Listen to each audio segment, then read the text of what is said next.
سلام علیکم بینندگان عزیز یوتیوب کانال دکتر طاهری. امروز 29 اپریل سال 2026 بزم پرنده ها در آسایشگاه دکتر طاهری.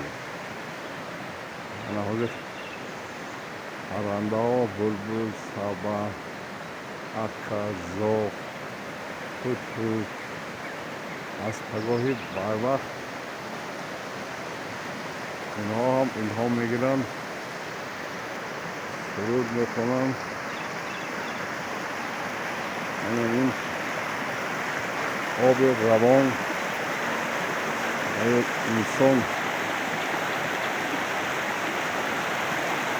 نیرو میبخشد، انرژی.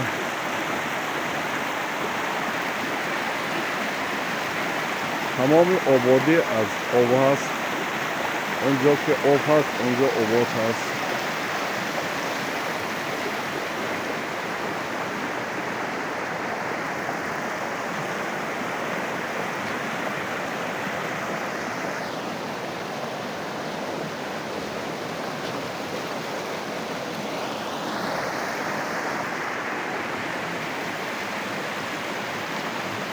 ساعت در این زمان 6:20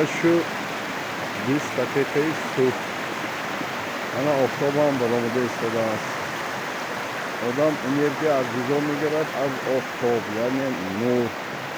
در آنجایی که آفتاب هم هست تمام رستنی ها پروسس فتوسنتز نقصر میشد، نشع و نما مییابند. انسان از رستنی چیکار میکند؟ یعنی غذا تیار میکند. همین در طبیعت هست. ما باید طبیعت حفظ کنیم، با طبیعت باشیم. خیلی که میگن دست آدم گل. انسان طبیعت خودش آباد میکند، سازنده. با انسان های هستند که ویران میکنند. این چیزی که امروز میبینید با نام پرزیدنت میگه چقدر آدم های توش خراب کرد. یعنی این ترامپ، پرزیدنت امریکا و اسرائیل، همه آدم ها مولکش بود شد. این دنیای پدرود میگود میموره، لیکن باید از خود نام نیک بماند، یک جای آباد کنند. برای همین پرده سر میشد از عائله. بعضی شخصا فکر میکنند که آنها پولدار، آنها زور. من در یک مقالم نوشتم که هر یک زور عاقبتش زیر گور، او را میخورد هم مار و هم مور. دنیا با بغیر از خدا دیگه یگان آدمی زور نیست. ما یک مهلت به خودمان نشون میدیم، ما زور، ما اکادمیک، ما کسمناف، ما پروفسور. لیکن بعد چند وقت اینها فراموش میشود. فقط در صحیفه های کتاب ها میمونند که در همین دوره ها همه خیلی آدم ها بودن، همه خیلی پادشاه ها بودن، همین خیلی آدم های آبادکار بودن، جمعیت آباد میکردن. برای همین ما چی میکنیم؟ ما میکنیم که اتفاق نویسنده های بین المللی و طبیبان برنامه اش صلح در تمام جهان، سالمی، دراز عمری، حفظ طبیعت، دوستی بین خلقها. آدمان از دوستی یابند بخت، دشمنی آرد به مردم روزی سخت.